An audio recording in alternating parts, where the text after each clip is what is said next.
Welcome viewers. 2 years ago, the social media giant Facebook finally banned then-President Donald Trump from its platforms.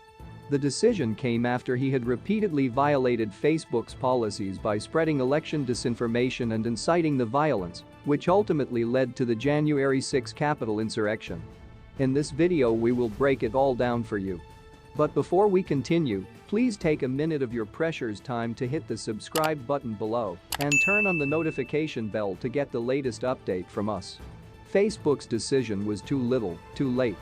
The platform had allowed the former president to violate its policies, spread misinformation, and stoke division and distrust for so long that the damage was already done. Until his ultimate removal, Trump barely suffered any consequences for his racist, conspiratorial, and anti-Semitic activity on the platform. Facebook's parent company, Meta, is now weighing one of its most consequential content moderation decisions of the last 2 years: whether to reinstate Trump. This decision could have serious ramifications for the future of online hate, harassment, and our very democracy. The real question we should be asking, however, is why Facebook allowed Trump to violate their policies for so long to begin with.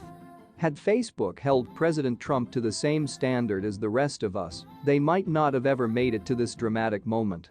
Shortly after I joined Facebook in June 2018 as its head of global elections integrity ops for political advertising, it became clear to me that users with the largest platforms, including political leaders who themselves often spread lies and hateful content, were being given special treatment.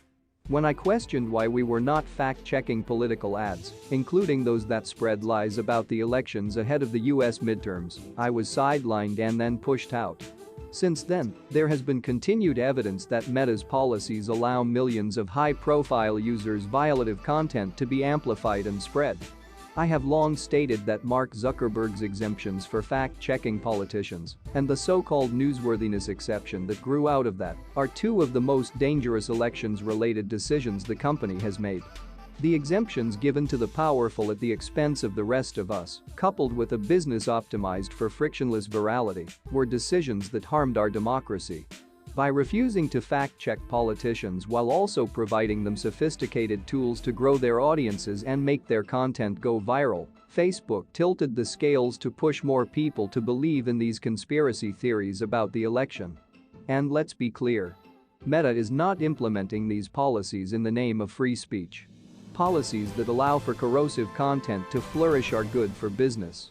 Even Meta's oversight board found that cross-check is primarily implemented to serve business needs. Meta has an opportunity now to do the right thing by upholding its decision. But I'm deeply concerned that they are already looking for reasons to backtrack. Meta has said that this decision will rest on whether or not Trump still poses a risk to public safety, but ultimately, Meta's policy decisions thus far have been driven by the ruthless business model to optimize for engagement at any cost, including the cost of our democracy. Judging by Trump's continued peddling of the false narrative that the 2020 election was stolen, the right choice seems obvious. One need to look no further than the bipartisan report from the January 6 committee that directly blames Trump as being the key instigator behind the violent coup attempt. And what about the risk Trump poses to those he targets? Any one post on Facebook or other mainstream platforms from Trump can trigger an entire ecosystem that spreads hate, harassment, and even incitement to violence. Throughout his presidency, Trump used social media platforms to spread hate and incite violence, both directly and indirectly.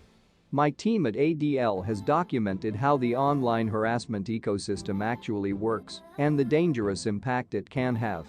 There is no reason to believe Trump will behave differently now if allowed back on Facebook.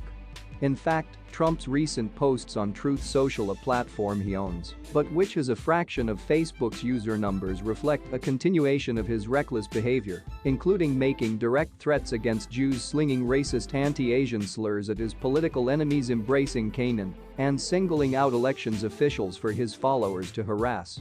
Please, what is your take on this? And remember to subscribe as well. Thanks for watching.